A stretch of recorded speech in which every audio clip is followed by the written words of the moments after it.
বন্ধুর লাশ নিয়ে অ্যাম্বুলেন্সে করে তার গ্রামের বাড়ি যাচ্ছি। সময় কাটানোর জন্য ফোনটা বের করলাম। ঠিক সেই মুহূর্তেই মোবাইলে একটা মেসেজ আসে। আমার সামনেই আমার প্রিয় বন্ধুটি কফিনের মধ্যে লাশ হয়ে পড়ে আছে। মেসেজ করেছে আমার সেই মৃত ফ্রেন্ডের গার্লফ্রেন্ড অবন্তী। আমি মেসেজগুলো পড়া শুরু করলাম। ফাহাদ, আমাকে মাফ করে দিও। আমি যেই বাবার চোখের দিকে তাকিয়ে কখনো কথা বলতে পারিনি, সেই বাবা যখন অসহায়ের মতো আমার সামনে দুই হাত জোড়ে কান্না শুরু করতে লাগলো, তখন সেই বাবার ভালোবাসার কাছে আমাদের ভালোবাসা হার মেনে গেল। তাই আজ 11 দিন ধরে আমি অন্য মানুষের স্ত্রী। তোমাকে কথা দিয়েছিলাম জীবনের শেষ সময় পর্যন্ত তোমার সঙ্গে থাকবো। আমার সব সময় ভয় হতো যে তুমি আমাকে কষ্ট দেবে, হয়তো আমাকে ছেড়ে অন্য কাউকে বিয়ে করবে। অথচ দেখো, আমি তোমাকে কষ্ট দিলাম, আমি তোমাকে রেখে অন্য পুরুষকে বিয়ে করে ফেললাম। জীবনটা বড়ই অদ্ভুত, তাই না? তোমার কি মনে আছে আমি তোমাকে কাঁদতে কাঁদতে বলতাম আমাকে কখনো ছেড়ে যাবে না? তো তুমি হাসতে হাসতে উত্তর দিতে আমি তোমাকে কখনো ছেড়ে যাব না, তুমি আমাকে ছেড়ে গেলে যেতে পারো। তখন আমি অনেক রাগ করতাম, কারণ আমি তো তোমাকে পাগলের মতো ভালোবাসতাম। তুমি নেই এরকম কোনো পৃথিবী আমি কল্পনাও করতে পারতাম না। অথচ দেখো, আজ অন্য কেউ হচ্ছে আমার স্বামী। রোজ তার সাথেই আমাকে ঘুমাতে হয়, ঘুম থেকে উঠে তার মুখটাই আমাকে দেখতে। মানুষের জীবন এমন কেন যে যাকে চায় যদি তাকে পায়?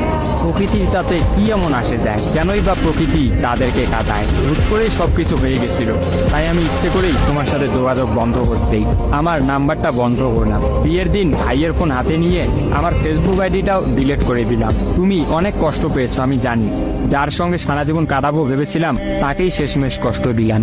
আমার পরিবারের সবাই খুশি, আমার স্বামীটা অনেক ভালো, এখন পর্যন্ত যা ব্যবহার করেছে আমার ভালোই লেগেছে। তবে ভবিষ্যতে কি হবে জানি না। তোমার কি আমার সেই প্রথম দেখা হওয়ার কথা মনে আছে? তবে সেটাই যে প্রথম দেখার, সেটাই যে শেষ দেখা হবে, এটা কখনোই ভাবতে পারি। আসলে মানুষের চিন্তার বাইরে যে কত কিছুই ঘটে, তাই না? সেদিন আমি তোমার সাথে 3 ঘন্টা ছিলাম, কিন্তু সেই 3 ঘন্টায় কেউ কাউকে স্পর্শও করিনি। কিন্তু তুমি যখন আমাকে তোমার রিক্সায় তুলে নিতে তোমার হাতটা বাড়িয়ে দিলে, তখন আমি তোমার হাতটা প্রথম স্পর্শ করেছিলাম। বিশ্বাস করো, সেদিন আমার কিছুতেই তোমার হাতটা ছাড়তে ইচ্ছা করছিল না। তোমার ঘরে আমার জন্য কিনে রাখা শাড়িগুলো নিশ্চয়ই এখনো আছে। আচ্ছা, আমি তো এখন আর তোমার নই, ওই শাড়িগুলোকে আমি পাবো? তোমার তো যখনই কোনো শাড়ি পছন্দ হতো তুমি কিনে রেখে দিতে, আমি বলতাম বিয়ের পর সবগুলো একসঙ্গে নেব। দেখো, আজ আমি বিবাহিত, কিন্তু আমার স্বামী তুমি নও।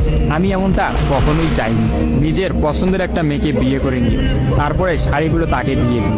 মেয়েরা শাড়ি কতটা পছন্দ করে তা কি তুমি জানো?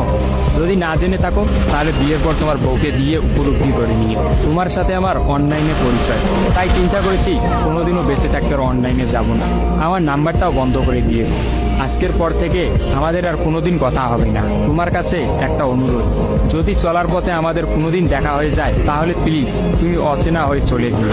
নিজের যত্ন নিও আর জীবনটা গুছিয়ে নিও। জীবন তো একটাই, ভালো থেকো। কিন্তু আমি ভালো নেই, ইতি তোমার ওই অবন্তী।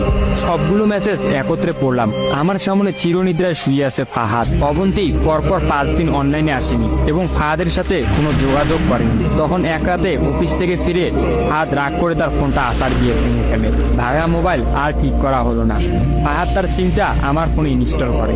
জরুরি কোনো কল এলেই একমাত্র ফাহাদকে দিতাম। আর ফাহাদ রাগ করে বলল, যতদিন না পর্যন্ত অবন্তী আমাকে SMS করে ততদিন পর্যন্ত আমি আর নতুন ফোন কিনবো না। মোবাইল ভাঙার 2 দিন পরেই ফাহাদের প্রচন্ড জ্বর আসে। একদিনের মধ্যেই ফাহাদকে হাসপাতালের মধ্যে ভর্তি করলাম। ডাক্তার পরীক্ষা নিরীক্ষা করে বলল ফাহাদের ডেঙ্গু জ্বর হয়েছে। তবে চিন্তার কোনো কারণ নেই, ডাক্তারের কথা বিশ্বাস করেছিলাম, কিন্তু ডাক্তার তো সবকিছুর খবর জানে।